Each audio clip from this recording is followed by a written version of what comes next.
behaving well, especially lately.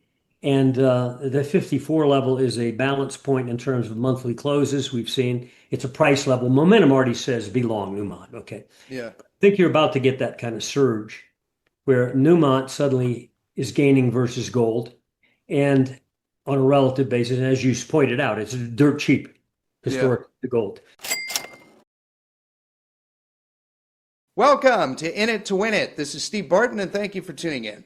We're going to continue our discussion with Michael Oliver. This is part two of a two-part series on charting and momentum shifts in equities and markets. We left off with Michael talking about the gold markets. If you missed part one, there's a link down below. I highly suggest you watch that episode first. If you already did, without further ado, part two with Michael Oliver. Okay. All righty. Long-term trends. Patchy wants to know, do you pay attention to the gold 8-year cycle? Have you heard of Nope, that? nope, I'm Okay. not a cycle guy, and I don't buy it. First off, there's only been 50 years of gold since it got legalized, okay? And you can't really, if you find a couple cycles within a 50-year period, that's all you can find. That ain't enough repetition to say it's a cycle. Now, if you've got 200 years of cycles, and they're all 8 years, 8 years, 8 years, well, then you start to pay attention. But when you could find two things that agree, don't necessarily assume you got a cycle. And first off, I don't see the 8-year cycle. Yeah. I see two 50% bear markets in gold since it was legalized, but more than two, three. The 1975 through 76, 50% drop. 1980 to 2000, more than 50% drop. 2011 to 2015, a 50% drop. Okay. The years between those aren't 8 years. Yeah. Okay. Yeah. Sometimes it's a couple years and then, et cetera. So I don't buy the cycle argument. Okay. I had to look it up. I'd never heard of it, and I couldn't Yeah. find a pattern No, either. I really don't buy that much with any market, frankly. Even the grains, I don't. Used to be grain cycles were important. It makes some sense, right? Crops, weather, et cetera. Yeah. But now it's such a worldwide thing. It's become worldwide. The weather's different all over. Anyway, so I don't buy cycles. Sorry. Okay. Let's see. Bygone Gent. He says, other than questions, can I also submit my gratitude? Mr. Oliver has been consistently accurate and has led to gains in my financial freedom. So there you go. He says, thank you. He says, regarding repeated urging that the gold and silver price do not have to go down this time, if there's a major market sell-off across multiple asset classes, do you make this assertion solely based on your momentum analysis, or do you account for macro factors such as central banks being the majority buyers into this rally and the banks, not needing to sell off gold? Well, it's not that they're buyers so much as that they're going to be printers. We know that every time there's a hiccup and gut pain, they come in and they print, they expand the money supply, they lower interest rates beyond reality, and they create monetary stimulus and therefore further sharp degradation in the money unit you use to measure your assets. So the gold price will continue to move inversely to the degradation in the money units. And we see these other factors we've been talking about, like a bond market in jeopardy, government bonds in particular, not mortgages this time, uh, and the stock market bubble, especially here, as being factors that will spark a central bank into panic mode. Now, remember, even if Powell tries to stay tough, and he's going to find it very tough to stay the way he is between now and when he leaves in January, because a lot of it's going to happen between now and then. It's going to force his hand. Otherwise, the public will be marching outside the Federal Reserve building. So, gold knows that.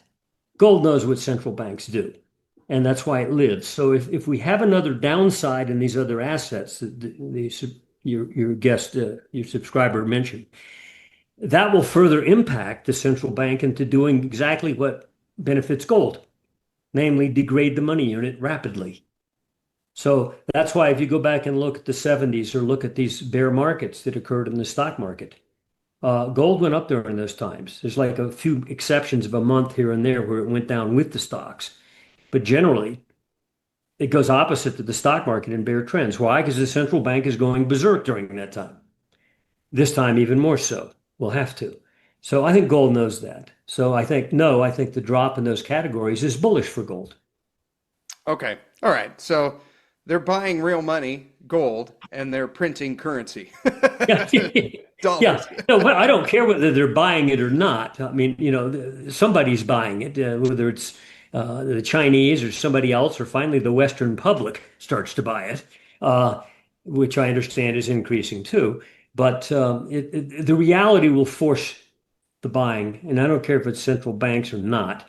They don't control markets, frankly. If they did, we wouldn't have boom bust cycles. Okay. All right. Okay. Let's see. Metals and miners. Aaron Yeah. wants to know, he says, hi, thank you for your insights.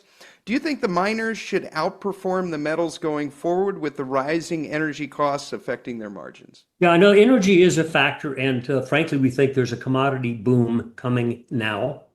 And it's not just oil coming up from the hole. The oil got bashed down real hard in that April stock market drop, Yeah. whereas the Bloomberg did not go down and make new lows. Most commodities did not. Only oil pierced through its pricing. If you could throw up a oil chart there, we could look at that. Yes, sir. And one, Like a two, monthly would be three. There good. we go. Okay, this is a monthly That's of good. Widen it up there. WTI. Now, you see back in 2008, we got the 140, 50. Then in the 2022 run up, we got the 130. Okay. Yeah.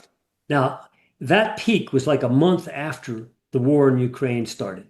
Okay. So the Yeah. people, oh, Okay. it went up because of the Ukraine thing. No, it didn't. It was already up there. Okay. 90% of the move had already occurred, and you topped shortly after that war commenced.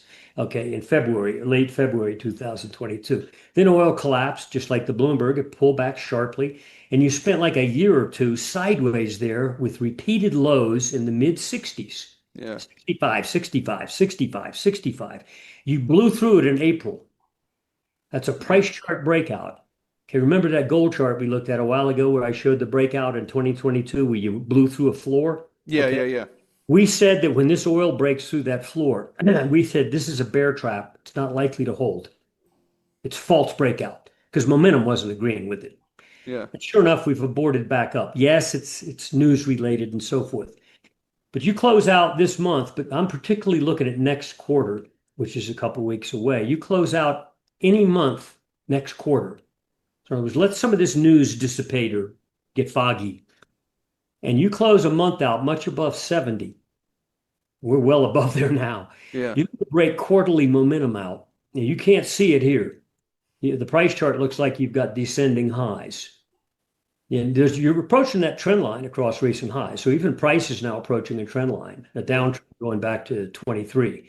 But momentum is already breaking through stuff that says you're starting a whole new up leg. The Bloomberg Commodity Index in particular we're focused on because it's a broader view of reality than just the oil market. And I think it's about to go up. Now, there you go. In fact, it's at levels you can't close the month out above 106.50 something, because if you do, you're breaking out annual momentum of Bloomberg. Hmm. Got a basing process here for a couple of years. Yeah. Just nothing. It's a non-event. Yeah. And if you close over 106.50 and change, we're going to break annual momentum out and says, I'm going again. Another leg. It won't just be oil. Okay. Now, the question about the miners and oil. Yes, oil is a cost factor in mining production, but it's still low compared to highs we've seen over the last 5, 10 years. And two, first off, this thing with Iran is not that big of a deal anyway. Iran only produces like 1 point something percent of the world oil supply. Okay, so it's not that big of a deal. It's not like Russia, or, et cetera, or the U.S. production. So it is a cost factor, no doubt. But also, have the miners ever really priced in the per ounce profit they're making on gold? No, they're just waking up to that reality. An investment public, which is getting more shaky about the stock market, and asset managers who've got their heads screwed on right, are looking at places to be within the stock market that are not performing in an uncertain way. And I think gold miners have slapped them in the face recently because gold miners have suddenly grown a backbone, which we expected. Yes, I think miners are a better place to be than gold. I think they could double or triple the performance in gold over the next year or two, which whatever gold does, triple that on a percent basis for miners. Yeah. There's technical reasons for that. And I think silver could outpace them both. big time on a percentage basis.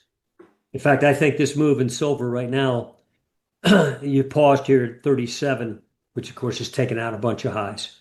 Uh, yeah, you can see the distribution highs up there at 35, 35, 35. Yeah, yeah, You, yeah. you don't ultimately top that way. You might pause there, but you don't top. You generally spike when you make a major high. You go back to the 2011 high, it was gaseous.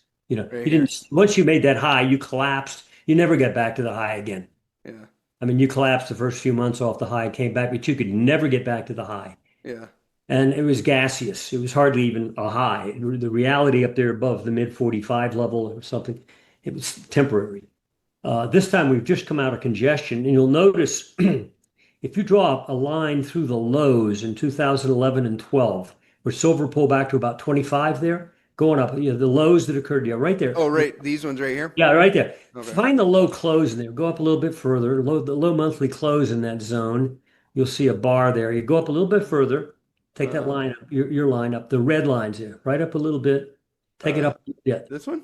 No, take it down some now. Right about the stop. Yeah. Move Okay. your solid line up a bit. Low is 26.10. No, the close. You'll notice the Oh, the month. close is 27. Yeah, and if you'll look over to the left, you'll see another close at about 27 something. 27.75. Yeah, I know. Or even back and further, there's a bunch of closes there. Now, if you go horizontally, look at the recent action. Look where that line intersects. We stopped basically at that upper 20s repeatedly there in the Yeah, 2021, et cetera. Finally broke through it. So you yeah. broke through a price level even that said, "Hey, man, wake up! You just went through a major pivotal zone." And Okay. again, we've not behaving like a blow off top. We're just emerging from congestion. Yeah. Our assumption is over the next, say, 5 months or so, next 2 quarters, you're going to see silver in the 60s to 70s Oh, wow. in the surge, this surge. Now, Yeah. that's not the top. I'm not arguing that's a top. I'm arguing in this particular surge that is just beginning, I think you could see us well above the old 50 highs up into the 60, 70 zone before you even pause. Huh. Now, Okay. So again, you're not kind not of a thinking we're like here, right? You're yeah, thinking like this yeah, part of the yeah, pattern is kind yeah, of like this. yeah. And about if you'll look there at about half a dozen months, you left the earth. Okay, now then you topped. I don't think that's going to happen this time. Okay. I think Okay. you're going to. I've got friends and associates that think you go to $200 wouldn't shock them, and they're fundamentally astute folks. I won't mention their names. You probably know them. I fully agree, but right now I'm just looking at this leg that is beginning to unfold, and I think it's going to blow past that silly high at 50 and the other high back in 1980 at 50, Yeah. Yeah. which is they're sucker highs. They're ridiculous. In Yeah. real dollar terms, we'd have to be probably $200 or 300 just to match those highs Yeah. in real Yeah. dollar value. There's So, been a lot of printing since then. yeah, I think so. So silver's catching up, and I think it's going to vastly outpace gold. Okay. All right. That answers several questions here. Okay. Let's see, at what silver price do you see the risk reward of silver miners diminishing if you've owned them since before they turned up? Will you be looking to trim miners at a certain ratio to gold and silver? Let's No, talk I'd about have the to miners. see. I'd frankly have to see. Um, this is laborious. I don't have the chart here. We measure the XAU index, Philadelphia Gold and Silver Miners Index. It goes back to the 1980s. If you can punch it up in price, that'd be fine. We're looking at a spread of it actually, but that's fine. Just go to the price chart. Okay. XAU index. Okay. About like that. Yeah. Well, back even in the 1980s through 2000, through that clump of ink there, a couple decades, Yeah. if you divided the price of XAU into the ounce of gold, you would see that the price of XAU was at 17.5% to 35% the price of gold. So while price oscillated there, if you did it as a spread, are you doing that? Are you able to do that? I'm trying here. Let's see if this actually works. You got it. Okay. Wow. You got All it. right. You nailed it. Okay. Johnny on the spot here. This is a spread chart. Okay, now this shows the monthly range of XAU expressed as a percent of the price of an ounce of gold. You'll see that from 1984 through 2004, 20 years, it basically lived in a range either side of about 25%. Yeah. Got up to 35 one time, multiple times up near 33, and you made a bunch of lows there at about 17 and a half. Drop This on, is 25% right here, this yeah, white okay, line. drop down to 17 and a half now. Okay, Drop that white that's line, drop that white line down there. Yeah, right there. that. Not the other day. Leave it there. There you go. Now that line is the bottom end of a multi-decade range of performance of relative value of the miners to gold. That's the bottom end of what really is a 2.5 decades of price Yeah, action, the yeah, spread action. You collapsed in 2008 through 15, yeah. and that spread bottom coincident with the actual bear market lows in gold and the miners in Okay. late 2015. And since then, the spread is higher than that. Yeah, Now, this is ludicrous because we're only at 6% now, and that low is about 3.5. yeah. But that means that actually the miners are at a higher level now than they were 10 years ago. So if you hit the bear low in gold in 2015, or let's say in February 16 when we said go long, if you'd have bought miners instead, you're actually doing better than if you bought gold. Hard to believe Hmm. because price doesn't look like it, but the spread says no, you've actually gained some ground. Now, forget that. You're still at historically low levels. Yeah, This is like free. Are you going to go to zero? Okay. If you saw a price chart that looked like this, you'd say, well, it's either going to zero and go bankrupt, okay, the company, or it's the bottom. Okay, well, you're not going to take the mining industry bankrupt, okay. So you look at that base now, rise up to about 8% there on that lower line. okay, about Yeah, 8%. right there. Now Okay. you see there was a low and then multiple highs at about 8%. Right now we're Yeah, at, so we're about 2% away from the upper end of the base.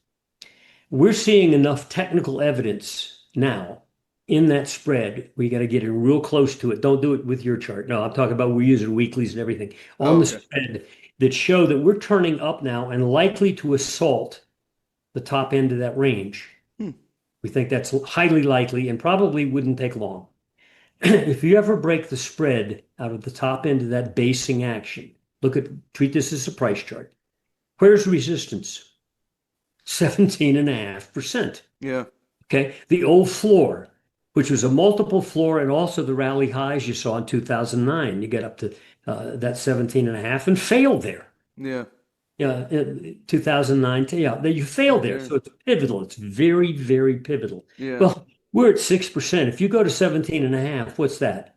That's called a triple. that's a 3x. Yeah, Yep. Okay. That means you stand a chance here if you move this thing up a bit and ever take out that 0.8% level, yeah, even go back there again. I wouldn't want to see it if I were a bear. You're likely to blow performance out and produce a rally up to there. And you say, oh, so what? Well, that's a triple. That means if yeah. you bought a basket of miners, you're going to do 3 times better than if you bought gold. And by the way, this spread does not go up when gold is going down. Hmm. This spread, when it turns up, means gold's also going up. Yeah. The Spread miners can are just go, going up yeah, faster. they go up faster. Yeah. So Yeah. this is what we're looking at. So when they ask the question, well, where would you consider lightening up on miners? Well, I'd say if you ever get up to 17.5, you might want to get out of, and look to see if there's any net price topping action, not just the spread at resistance. But right now, I see an open window for a massive run here on a Yeah. percentage basis. So this is why we're keen on silver and the miners. They're very, very cheap in relation to gold, and there's technical reasons to assume they're turning up on a relative basis. So right now, looking at gold, yeah, up, but you don't want to be in gold. You want to be in the silver and the gold and silver miners. Okay. Okay. This goes right in line with what I was talking with Rick Rule about last week. I think I'll bring up Yeah, this chart for him. go ahead. Yeah, I'm talking with him here in an hour, and he was saying that he recently did the work on some of the big boys, like Newmont, yeah, yeah. Agnico Eagle, and he said when the valuations down here, when Agnico Eagle was $45 Mhm. and Newmont was 30, he said they're actually cheaper now, because they're making so much more money on cash Yeah, flow. So it doesn't look absolutely. like it on the No, chart, but they're no. actually cheaper, which is pretty cool. No, we think Newmont is doing well this month. If it closes the month out above, credibly above 54, Hmm. and right now we're 58, Yeah, and even with recent gold pullback of $90 or so, it yeah, hasn't pulled back much. Okay, that tells me that the big blue chip and the biggest gold miner in the world, but also it's the type of stock that major asset managers would opt for if they yeah, said, "Okay, I'm moving some money to the gold miners, but I'm going to move it to the blue chips." And yeah. Newmont's behaving well, especially lately. And the 54 level is a balance point in terms of monthly closes. We've seen it's a price level. Momentum already says be long Newmont. Okay. Yeah. I think you're about to get that kind of surge where Newmont suddenly is gaining versus gold. And on a relative basis, and as you pointed out, it's dirt cheap Yeah. historically to gold. And that's an indication also that big money, non-gold bug money, big asset managers are starting to move a percent of their stock market holdings into this tiny segment of the stock market, the gold miners, and particularly the ones that provide earnings and so forth. That Newmont's pretty good at that. So, the safer place to be in the gold miners. Uh, and I think that's what's being reflected by Newmont's action lately, is Okay. that asset class movement. Yeah, because these big funds, they're managing billions of dollars. They can't put it into some little 10 $100 million cent, company. a 50-cent miner. No, they can't do that. Yeah, they have to Get, put it in some of I the get big. sued. Yeah. Yeah, Yeah. they're No, I going to understand put it. it in the. That's the part of the logic here is why is this behaving like this? I think it's the onset of the movement of money out of a potentially collapsing asset into one that's proven itself. Yeah. Okay. All right. They have to put it into one of the biggest ones on It's the got to be planet, somewhere, and and that's T-bonds used to be an alternative, not anymore. So you're left with only the gold sector. yeah. Yeah. Okay. Awesome to hear as precious metals investors. Okay, Ash wants to know about SIL and SILJ. She says, which is a better play?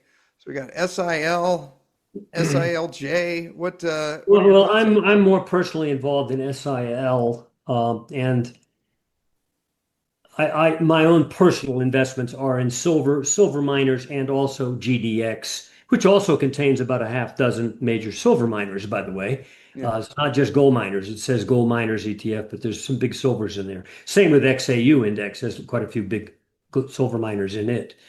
I suspect that the juniors, SILJ, for example, will suddenly get hot a bit later. And that's usually when the let's say, they're cheapies, okay? You can buy them for 50 cents, a dollar, $2, that kind of thing. It's when the average Joe investor who's not been in the gold miners thought it's a bad place to be, which in fact it has not been, despite its seeming irregularities in its price movement. It's actually been better than gold, as we've measured. They'll suddenly say, I want to get in there. And they're not going to want to buy a $100 stock or a $50 Newmont or an $80 Newmont. They may go in for a handful so they can buy thousands of shares of some juniors.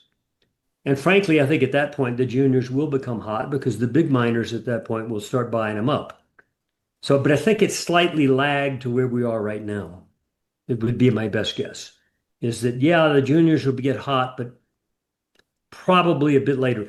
Now, we also measure on a spread basis, a relative performance basis, like SIL versus GDX, silver miners versus GDX. Okay. And they haven't quite broken out yet, but there is a spread relationship there that shows a pending breakout of pretty dynamic proportions on a relative performance basis. Is What you this got? what you mean? I got SIL divided by GDX. Yeah, and if you put that on, we look at like monthly closes instead of intra-month spikes and so forth. But anyway, there is a structure there that you can see on the spread chart, a trend structure that has been negative for SIL relative to GDX. But Yeah. if you notice over the last couple of years, it stopped. Yeah. Silver Okay. miners basically went and took out that low in 2019-20 that it made there at the 0.91% level. Do you see that sharp drop in Oh 2020? yeah, right here. Yeah, over there. You got below, but you got back above it. And in other words, you're basing. And Hmm. momentum of this spread says, yes, you're basing. And it won't take much firmness this month or next to break the spread out on a momentum basis versus GDX, saying now it's time to shift over to the silver miners. And I think that's likely to happen. I'm Okay. betting personally. I'm buying some of the major silver miners. Okay. Anyway, that's my emphasis. Yeah, okay. So basically, the way that we read this is when the chart is up here, that means SIL is outperforming GDX, and when it's down here, Yeah. GDX is outperforming. So, You divide the price of SIL into GDX and express it as a percent. And yeah, we've collapsed from a 180% down to 90%, yeah, okay? You cut in wow, half. Okay. yeah, But look what you're doing. It's not going lower. It's gone sideways for 2 years now. yeah, I mean, the silver miners are matching the gold miners right now. They're yeah, par performers. So they're not worse than the gold miners. The yeah. issue is, will they shift to outperform? And I think we're on the cusp of that. Okay. Yeah, I mean, that goes in with my kindergarten method: buy on this end of the chart and sell on this end of the Yeah, chart. people don't believe that anymore. They like buying new highs, Yeah, like stock right. market, like they did in 2007 and mid 2000 in the stock market. Oh boy, a new high. Okay, let's see. Macro View Dan. He says he's basically asking about a correlation between the DXY and silver price and silver miners. Okay, that's first of all, we look at the dollar index as a separate. It's a major category. It's a big mover, okay, because it's also the euro and the yen. The other side of that is 70% of the dollar index. Mhm. Yeah, punch that guy up there. That's the dollar index. You can see it's been in a layered decline for decades. Yeah, Big drops, big rallies, big drop, big two waves down, two big waves down since 1983, and boom and a yeah, boom. Okay. And lower highs and lower lows. So, okay. Now, even the price has nipped out the last few years' lows. If you can focus more on that there, just the last, yeah. last few You can years. see we made lows, and after the high at 115, we collapsed down to 100 level in Hmm. 23 and 24, and we kept getting buyers there, 100 Yeah, level, rally, 100. It was really a non-event. In other words, you were in like a 7% range for a couple of years there. Across that, yeah. yeah, They played a price game. They tried to break out upside late last year, early this year. We said it's a bull trap. Don't trust the breakout. Sure yeah, enough, in March, which is in the middle of that range there, you'll find it 104 close in March, yeah. which is that. Go over to the Oh, right. that's October. No, Sorry. this March, 4 months ago. Oh, Right there, right, that right month, we there, got right there. bearish there. We said, okay, that's it. It's over. Dollar index is going down now. Major trend. Now, even price has followed through since then and broken through the price lows at 100. You had a rally back to 101 after reaching 98 a few months ago, went back to 101. Now you're back down. You even got into the, below 98 in Yeah. this month. Okay. But you're below that broken structure, groping. Now, there is another level at 98.35. Yeah. That's a 10-year moving average of the dollar index cash. It happens to be a momentum trend structure that goes back decades. When you plot an oscillator of the dollar index versus its 10-year average, you'll see there's like a multi-point uptrend that we will crack and close below if you close at 98.35 any month this year. We've traded below there. Right now, we're slightly above it. End of the month. You do that, and our last floorboard comes out. And at that point, I would say the dollar is probably headed back down into the 70s. Okay, now the question is, what does that impact the gold? Well, right now, at the current price, if you get that 98 level, you go back over to the left in 2015, where you go there, that big surge, Yeah. we forecasted that bull trend would get bullish in 2012, and it got up to 100. We thought it would get to 100. It did, went ultimately higher. But in December of 2015, when gold bottomed, the dollar was where it is right now. Hmm. Draw a line straight across. You're nowhere. 10 years, it's gone nowhere. Okay. Yeah. Yet gold is quadrupled. Okay. So the people that think, well, the dollar has to impact gold. Well, sometimes not. It's the ongoing overall degradation in money units, not just the dollar. And its real value degradation could be different than the dollar index. The dollar index merely measures it versus other degrading currencies. Yeah. It doesn't measure the dollar versus its own money growth. Okay. But anyway, so net price to net price, I don't know that there's a great correlation. However, if you get a dynamic down move going in the dollar, that will no doubt help gold. It will be Okay. further wind at its back. It's not a pivotal thing. Again, gold is quadrupled, dollar's gone sideways. Okay.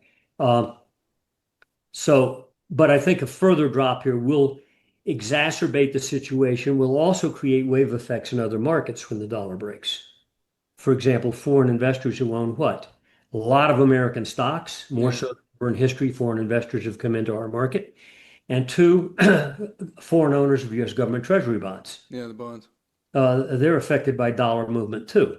U.S. investors like to forget the fact that the real money unit is degrading, but when they get out of their dollar-held asset and put it back in yen or back in euros, they've had another shin kick. Not just the decline in the U.S. stock market, but the decline in the dollar. So it's a wave impactor, and I think it's about to become active Okay. as a noisemaker. Okay. So if we see the chart do that, Yeah, then gold is going to do the opposite and do that. yeah. No, I think it'll just help gold accelerate. I don't think it's pivotal because again, gold is 3.5-fold right now versus where it was at Yeah. the bear low in 15. So you can't say there's a great correlation. But I think a speedy move in the dollar, which I think will begin without even getting back to this month's lows, will help gold. Okay. Let's move on to platinum. We got a couple of questions in here Yeah, for good. platinum. There we go. There's the platinum chart. This is the Yeah, monthly. yeah, yeah. Anonymous and Tess are basically asking it just your thoughts on platinum and update on it. It's broken out 30, Okay, yeah. 40%. What do We you think? analyze platinum once a month in our monthly commodity report. We go through all the commodity markets, not gold and silver because we do them constantly, Hmm. but all the other markets that are within the Bloomberg and some that aren't even like cocoa and orange juice, which aren't in the Bloomberg. But basically, platinum is a reflection of the Bloomberg. It does not move like gold. If it did, platinum was in 2015 was down there at 900. Right now, it's up $300 from there. Okay, that's nice, but it is no way a reflection of gold. Only this month is it shot up. Well, so has the Bloomberg Yeah. this month. So it's more reflective of what the Bloomberg does than, in other words, it's behaving like a commodity asset, not a monetary metal. It is a precious metal, but not a monetary. Don't confuse them. So if all of a sudden platinum now starts to join gold, it really isn't. What's going on is the commodity complex as a whole, which has clearly not been in sync with gold over the last 10 years, suddenly gets in sync with gold. So as gold now advances further, the Bloomberg suddenly says, me too. This is exactly what happened in the very late 1970s, where the world went into a recession or depression and commodities exploded along with gold, lagged to gold, but still followed. But you'll notice that from 2015 through 2020 on this platinum chart, Yeah. during that same time, the Bloomberg was making the same kind of down move. Yeah. No, just to 2020. Go back to Oh, 2020. Yeah, right there. there. Now, see, that's when gold doubled in price and yet platinum was going lower. What was going lower at the same time was the Bloomberg. Platinum was fully reflective and it bottomed the same month as the Bloomberg in mid 2020 and exploded over the next year and a half like Bloomberg did, and then dropped and it went sideways like the Bloomberg did. Yeah. Now it's resurrecting itself. So is the Bloomberg. So is copper. So are the grains to some extent. So it's not, don't treat platinum like gold. Okay. It is a commodity and it is upturning. By our metrics, it's broken out substantially on momentum well before this price action. And I think you're going up, but I don't think you should look at gold as a peer. Okay. All right. You just brought it up, so I'll pull it up. Just quick thoughts on copper. What do you see with Yeah. copper here? It did something that silver hasn't done.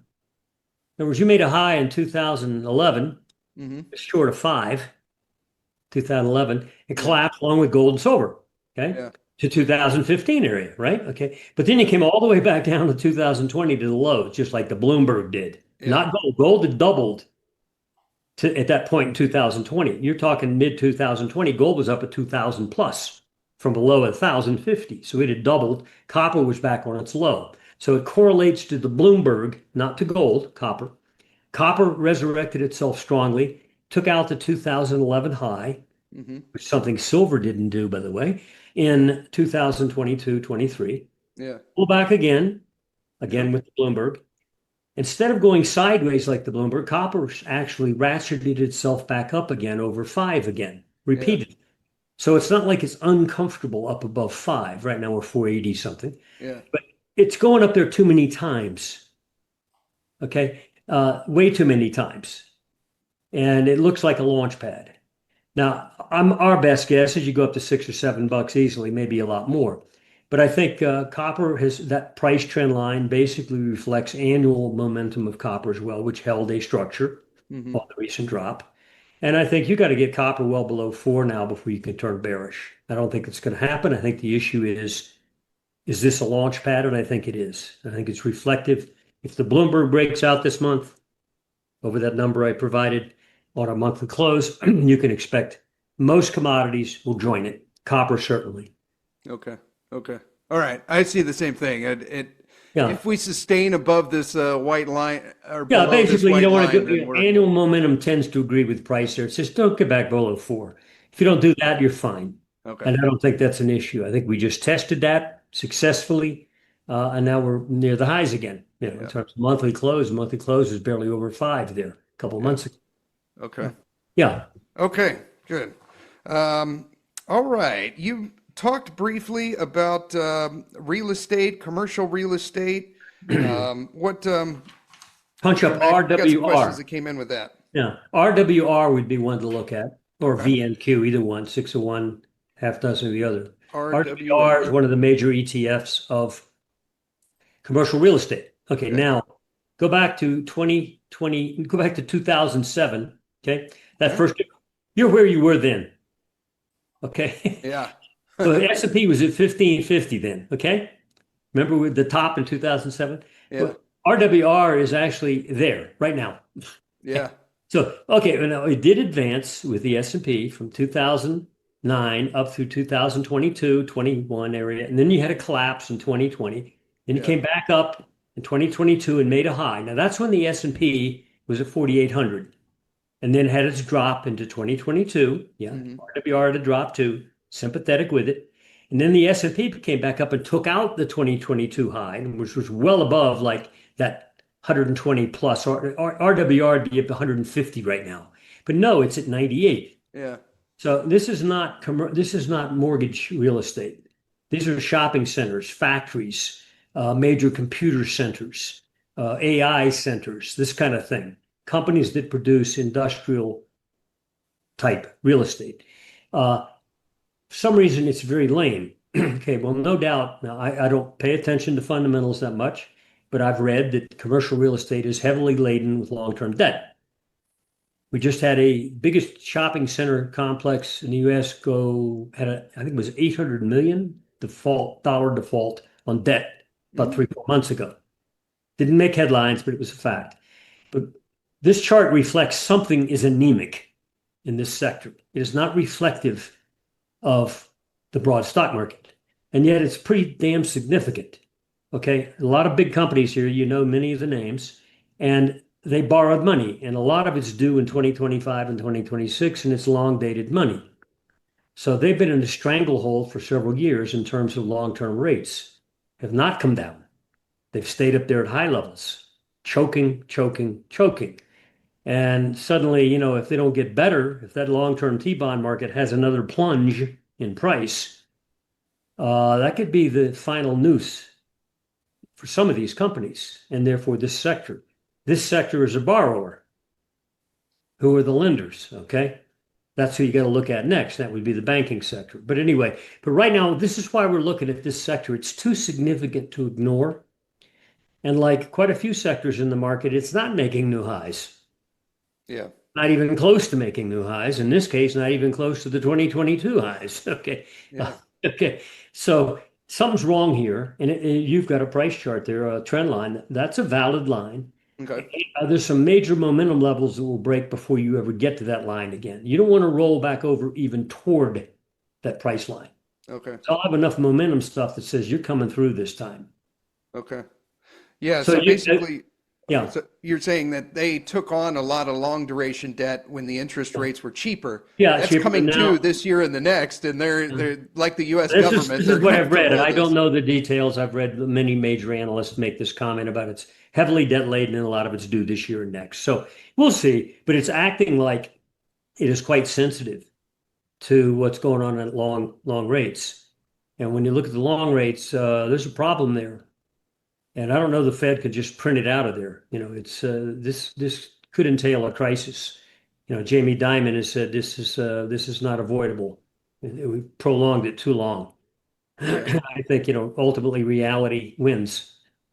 Yeah. Yeah. Okay. Let's wrap this up here. International markets. Jink says, "Hi, Michael. I watch almost all your interviews. I'm a big fan. Thank you for writing in, Jink. A few months back, you were saying Indian equity markets were also in bubble territory and would Mhm. fall to reality with the American equities. Do you still Yeah. hold that view? Yeah. Well, punch up a Sensex if you got it there. Okay, what's the ticker? SEX. It SEN looks very much, let me put it this way. Yes. Sensex. Yeah, Sensex Right here. This index. one. Yeah. All right. Let's Yeah, see. hit that. Sensex. That's it. Okay, BSC. Yeah. There you go. that one. Yeah. Okay. Okay, very much like the, no, widen it out a bit. I mean, not that wide, shorten it a bit. Go back Okay. to, you can see, look, it peaked in 2007, like the S&P dropped to 2009. Okay, back there. 2007. Oh Yeah. wait, hang on. We're Seven. oh there we are. Okay, there you go. 2008. Drop. Yeah. Okay. It took it until 2012, 13 just to get back to the highs. Okay, finally broke through just like the S&P. Yep. Look at the sharp drop in 2020. Sharp COVID drop dropped in just like the 2020. Yep. S&P. Okay. Fed came in and printed. Well, no doubt the Indians did too. Up, up. Congestion there in 2022. Yeah. Okay, broke through the congestion zone. It didn't have Yeah. as much of a pullback as the S&P did then, but it was a congestion zone. Broke through it, shot Hmm. up. Then we had the same kind of drop into April, just like the S&P. Yeah. Now you've come back up like, oh, I'm gonna make a new high. Okay, it is almost an overlay of the S&P. Yeah. When we run momentum of it, it is a virtual overlay of the S&P. So yes, you've got a nice bounce here. Now notice the recent low there in the low 70,000s. And Yeah. okay, look to your left. Look at that congestion there, low 70,000s. Yeah. That's the pivotal level that the price guys will rip their hair out if you take it out. Okay. Okay, Okay. momentum says you're highly likely to do that. Don't trust the rally. Okay. So again, this is a market, a foreign market that behaves very much like the S&P. Yeah. And we think it is technically on the same course as the S&P. It is also a bubble market in Okay. terms of dimensionality and age. There are many more. Europe is not a bubble market compared to this. So we in India and in the Nikkei. But no, there are other markets that are reflecting the S&P, and this is one that most people aren't focused on. It's a emergent big market. It's not trivial anymore. And as it goes, it will have impact in the real world. Okay. It looks like an overlay of the S&P. Yeah, it does. I could lay it over, but everyone knows what that chart looks like, so I won't do it. But Michael, thank you very much Thanks, for Steve. your analysis. If viewers want to get a hold of you and follow your work, how can they do so? OliverMSA.com. Oliver Take your MSA. time, MSA. Yeah, and we've got a lot on the site that explains our unorthodox methodology. And we've been doing it for 33 years now. Awesome. I hope to be in your shoes someday. Thank you very much for coming back on the show. We'll put all your links down in the show notes below. Thank you. You have a great rest of the day, sir. Hey, Steve. Bye-bye. And thank you for tuning in. Go to stevebartonmoney.com for more and have a wonderful day.